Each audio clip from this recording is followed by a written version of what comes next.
ukisifu uchukie. Sasa mimi siwezi kuchukia, nao nafasi ya kusema na sasa nasema. Sheikh Ponda alikwenda mahakamani kama alivyosema yeye na watu wote waliona na waandishi mliona. Alikwenda kushtaki, akapewa ushindi.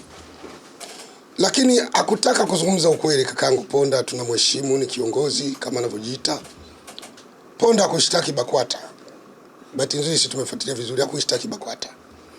Alichokwenda kukishtaki ni kabidhi wasi, ndio alienda kumshtaki. Kwa sababu kubwa akatoa hoja kwamba unapotaka kusajili taasisi yako ya dini, unapotaka Ponda na jopo lake. Lakini sio jopo kubwa, ni watu kama 5 au 6, hawazidi hata 10. Hatukatai, wanayo haki ya kimsingi ya kufanya hivyo.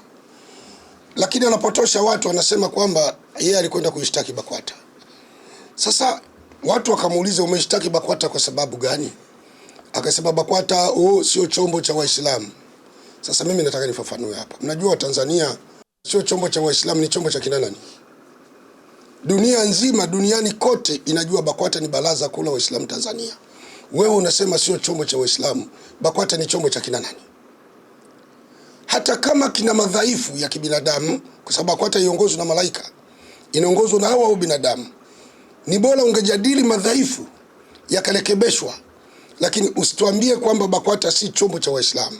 Tunaelewa watu wote ndani na nje ya nchi, BAKWATA ni Baraza Kuu la Waislamu Tanzania, ni chombo cha Waislamu.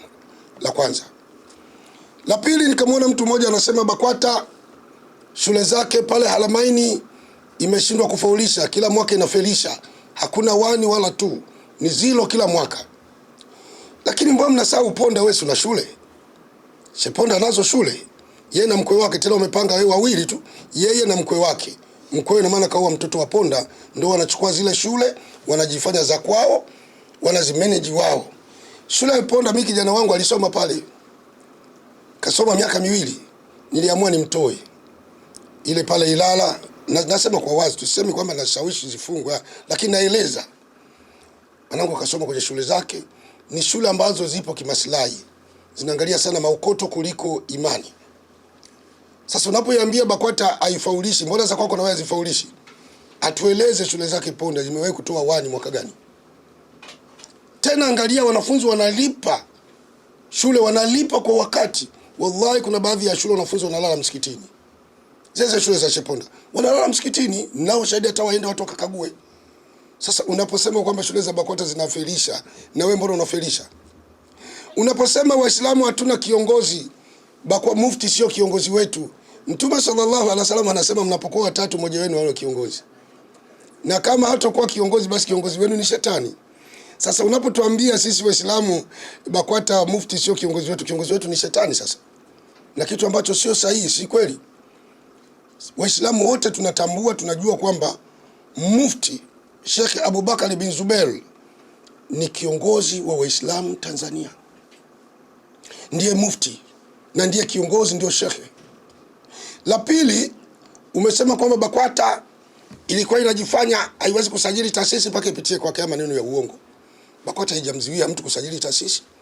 Taasisi zipo zimesajiliwa nyingi na wanafanya maendeleo ya dini, mfano Shekina Shekishki, wale wa Morogoro, wale wa Mwanza, wale wa Iringa, wana mataasisi makubwa, kina Sheikh Salim, wanafungua maredio na manina maendeleo. BAKWATA ipo. BAKWATA haijamzuia mtu kufanya jambo lolote la maendeleo ya kidini. Tunaona kila mwaka mwezi wa Ramadhani Shekishki na kakake wanaanzisha mashindano ya Qur'an. Na mufti anaalikwa anakwenda pale kukaa na anazungumza. Angekuwa anaziwia mambo ya dini, sangewaziwia wale wasifanye. Kwa maneno ya kusema kwamba BAKWATA inashindwa si kweli. Mimi nafikiri kwa dunia ilipofika sio wakati tena kunyoshiana mikono, ni wakati wa kufanya. Sio wakati kwa sababu tunapofanya mambo ya kidini hatulengi kupata malipo hapa duniani. Tunahitaji kulipwa na Mwenyezi Mungu Subhanahu wa Ta'ala. Sasa wewe ukiona BAKWATA imeshindwa, wewe fanya, Waislamu watakusupport tu. Wala usiwe na wasiwasi. Mfano narudia tena. Ziko taasisi takuzitaja za hapa za Tanzania za watu ziliona kwamba labda BAKWATA hawapati nafasi ya kuwa viongozi na wao wanahitaji kuongoza watu. Wakaiacha BAKWATA iendelee. Wameanzisha taasisi zao na wao wanaendelea. Kwa hiyo unapotuambia BAKWATA haifai, tuoneshe nani anayefaa. Ponda, wewe ulikuwa kiongozi wa baraza kuna jumuiya na taasisi za Kiislamu. Kama sikusuri ulikuwa kiongozi huko. Hebu tuambie baraza kuu limefanya nini? Liko Dar es Salaam tu. Liko Dar es Salaam tu, lilikuwa pale Kinondoni. Basi kazi yao kusubiri migogoro ya talaka na ndoa, ndio walikuwa kazi yao pale Kinondoni. Mmefanya nini? Hamna lolote. Ofisi zilikuwa kijumba mmepanga pale. Sasa wacha tuelezane tu kweli. Acha hiyo, mlianzisha chombo kinaitwa Shura ya Maimamu. Aya, tuambieni Shura ya Maimamu imefanya kazi gani nchi? Zaidi ya fitna. Ilikuwa kazi yake kubwa ni kupambana na serikali. Ndio kazi ya Shura, na ndipo iliposhindwa. Sizungumzi kwa kutaka kuchonganisha watu. Unajua tatizo letu wa Tanzania, ukizungumza ukweli mtu anakuona huyu chawa. Mimi sio chawa mabwana, mimi silishwi maneno. Mimi wanapenda kuzungumza ukweli na nimenyoka. Na niko tayari kufuata mgogoro hata Morogoro kwa gharama yangu mwenyewe ili nikajua ukweli ukoje. Ndivyo nilivyo tu. Kwa sababu mimi nimesomea kusema. Ndio taaluma yangu. Sasa Shura Maimamu ilianzishwa, Waislamu walisupport wote, wakijua hii italeta maendeleo kwa Waislamu. Nionyesheni Shura Maimamu mpaka leo mmejenga nini? Hakuna lolote. Ilibaki migogoro tu ya kukalimia maandamano, kupindua misikiti. Jamani, sasa hii ndio kazi ya dini. Sasa Ponda, Shura umeiua. Baada kuna taasisi na jumuiya ya Kiislamu mmeua. Mnakwenda tena BAKWATA. Mimi nafikiri jambo hili sio sahihi. Mimi nikunasihi tu kakaangu Ponda, wewe ni mtu mzima sasa. Huna miaka 30 tena mbele ya kuishi ukiwa unafahamu kutosha. Mungu umri aliyokupa, badilika, kaa chini, endesha dini kwa nidhamu na kuheshimu mawazo ya wenzako. Unapotuambia BAKWATA si chombo cha Kiislamu, BAKWATA ni chombo cha Waislamu. Unapowarudisha Watanzania au Waislamu kwenye East Africa Muslim Welfare Society nyuma huko, mimi nakushangaa sana na washangaa Waislamu waliongania maneno. Na kuna mnafiki mmoja, yeye ni msomi, anasema profesa, na mimi na mashaka na hata hiyo PhD yake inawezekana ya forgery. Yuko mumu pale chuo kikuu cha Waislamu. Sitaki kumtaja jina na muhifadhi, lakini iko siku nitamtaja. Chuo kikuu kile cha mumu hakiko BAKWATA. Na kinaongozwa na watu wanajiita maprofesa. Lakini kuna Waarabu wameshatapeliwa sana kile chuo kikuu. Tunajua, na mkitaka kutaja tutakuja kutaja, wametapeliwa sana. Mpaka wamekata misaada waleti tena. Chuo kikuu kile cha Morogoro alitupa mzee William Benjamin Mkapa kama Waislamu. Lakini mpaka leo mabwana, chuo kikuu kile kipo Morogoro tu. Kipo Morogoro tu. Hakina branch sehemu yoyote ile. Alafu nyinyi ndio mnasema mpewe BAKWATA. Mtaiendesha. Wakati BAKWATA imejipanga kiutawala. BAKWATA ipo kuanzia taifa, mkoa, wilaya, tarafa, kata, mtaa mpaka kila msikiti. Yaani wana uongozi kila sehemu iliyotaja hiyo. Na BAKWATA nikwambieni hivi, mnapata shida bure. Hiyo mali yote mnaona BAKWATA sio mali ya mufti. Mufti akifa leo, mali yote ya BAKWATA inabaki pale, anayekuja atakuja kutumia ile. Taasisi zingine zote zilizobaki ni mali za watu.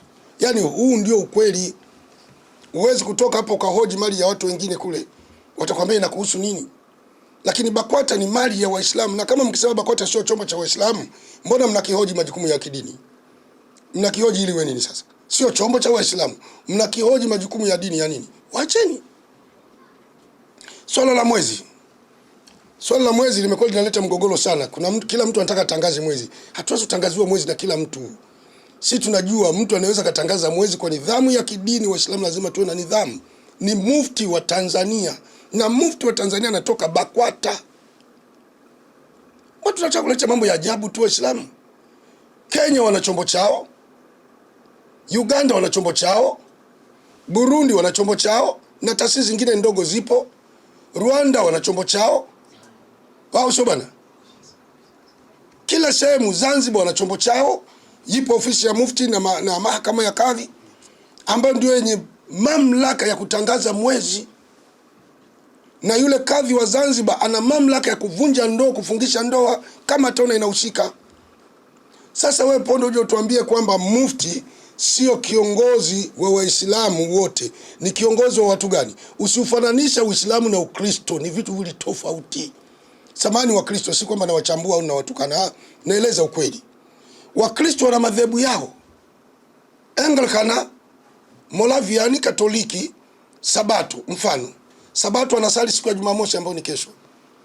Hawa Katoliki wanasali Jumapili, hawakubaliani hata katika sala. Hata katika vyakula, Sabato hali nguruwe. Hawa Katoliki wa Jumapili wanakula nguruwe. Hawakubaliani. Na ndio maana kila mmoja na kiongozi wake. Acha hiyo.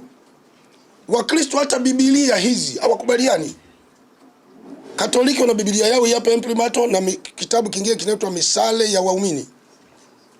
Wa Protestant wana Biblia yao. Imetofautiana vitabu 6. Kwa hata mazingira ya dini yao Wakristo hawakubaliani. Mfano, Mwamposa hawezi kuingia Katoliki akaongoza ibada. Hawezi hata kujua, hajui kuongoza ibada wa Katoliki. Lakini sisi Waislamu, akiwa Sheikh wa dhehebu la Ibadhi, Answari Sunna, awe Salafi, awe Askalia, awe Kadilia, wote tunakubali Mungu ni mmoja na Muhammad sallallahu alaihi wasallam ni mtume, na kibla chetu ni kimoja, na hija yetu ni moja, funga yetu ni moja. Tutatofautiana kwenye masuala madogo sana ya maulidi basi, lakini akida yetu yote ni moja. Vipi tutatuambia mufti asiwe kiongozi wetu?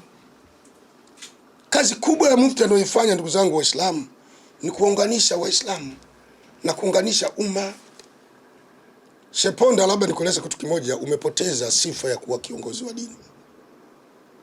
Sikukanyagi, lakini nakushauri na kueleza ukweli. Ponda, umegombea ubunge. Ubunge si sehemu ya Uislamu.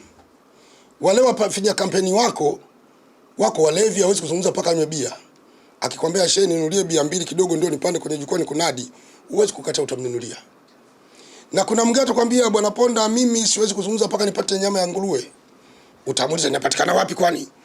Iko nyuma ya baa fulani, akachukua basi kilo 2, lakini unawe na sabuni Kwa hiyo hayo yote umeyafanya. Acha hilo Sheponda. Kabla hujapanda ulikuwa unapigwa ngoma inaitwa mdumange na mdundiko. Shehe umevaa kanzu na salibuka mdundiko. Unataka kula za watu, lazima ufanye. Kuna ile ngoma ya mashoga inaitwa kibao kata. Inapigwa na wewe upo unatikisa kichwa tu. Sasa sijui tujue ndio umekubali au umekataa, lakini unatikisa kichwa tu. Sasa yote Sheponda umefanya. Umegombea mamlaka. Umepambana na Samia, umepambana na serikali, umeshindwa, umerudi tena kwenye dini. Sasa unawachanganya watu. Ungetaka dini, kaa kwenye dini ili jamii kuheshimu. Unapokwenda kwenye siasa, wale watu ambao si wa chama chako hawezi kukubaliana na wewe hata siku moja, tukaona sehemu ya tatizo. Kwa hiyo kaka yangu Ponda na wale wenzi wako, msiwadanganye wa Tanzania. Ni kakundi kadogo. Uwezi kuambia Watanzania kwamba eti BAKWATA, mufti wa BAKWATA sio kiongozi wa Waislamu wote. Ndio kiongozi wa Waislamu wote. Na bahati nzuri ndugu zangu, tumalize BAKWATA, na Mungu ni shahidi, mimi sio BAKWATA, lakini nazungumza ukweli. Mufti ni kiongozi wangu, lazima nimheshimu. Yaani nikitaka nisitake, mufti ni kiongozi wangu, lazima nimheshimu. Na hata tukitoka naye au nikimkuta sehemu yoyote, watu lazima wataanza kwenda kumsalimia mufti kwa heshima na kumpokea. Mimi sitopata mapokezi kama ya mufti. Sasa utasema sio kiongozi huyo? Mufti ni mtu ambaye amesoma dini. Kubwa zaidi, sijawahi kusikia hata siku moja BAKWATA imewaziwia Waislamu wasifanye maendeleo ya dini. Sijawahi kusikia hata siku moja BAKWATA imwambia watu waende wakazini au wanywe pombe wale nguruwe. Sasa haya mambo kaka yangu Ponda unayapata wapi?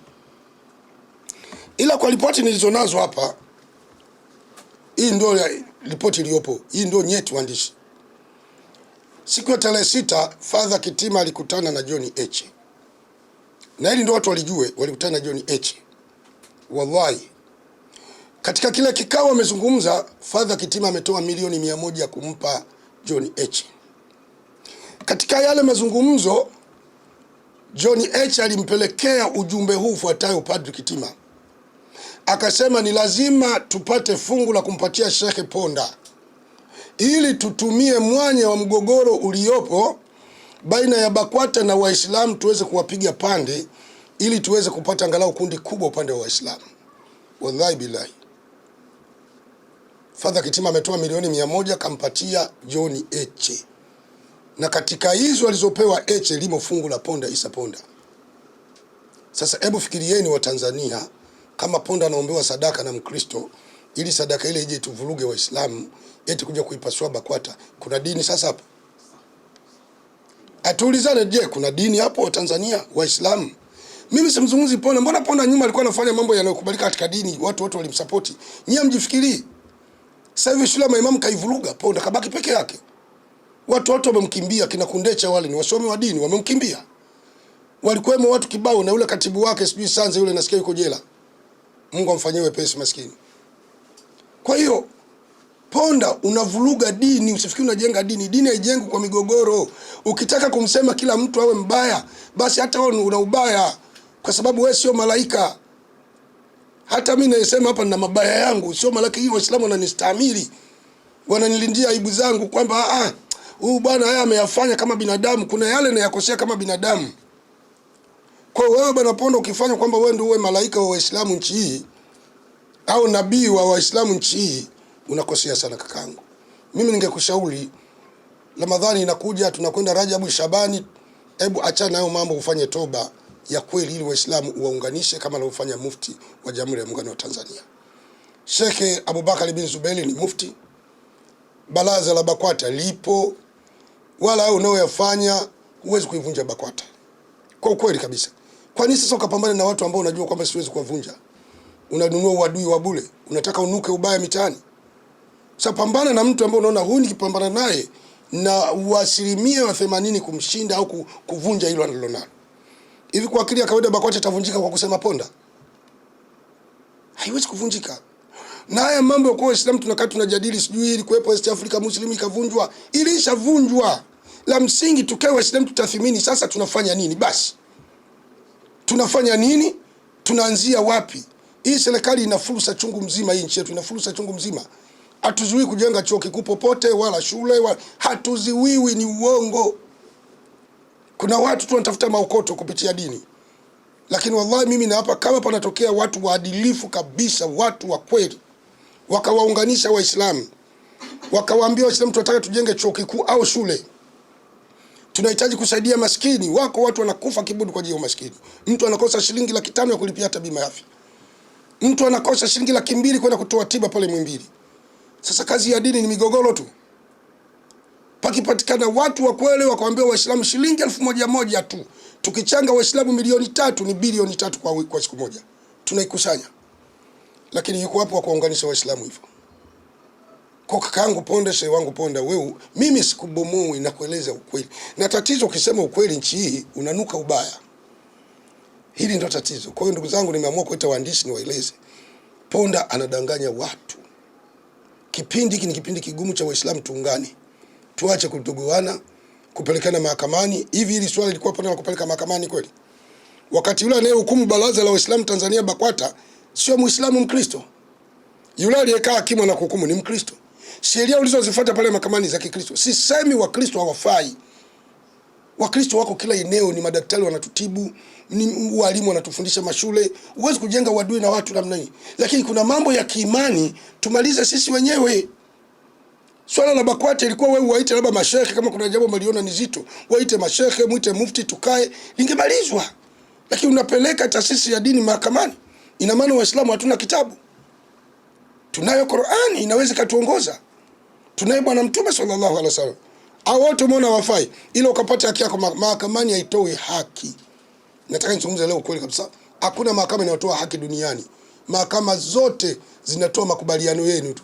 Ikikufurahisha wewe ndio utasema haki. Ikimpa mwenzako utasema nimeonewa. Sasa Mungu ndio yuko namna hiyo.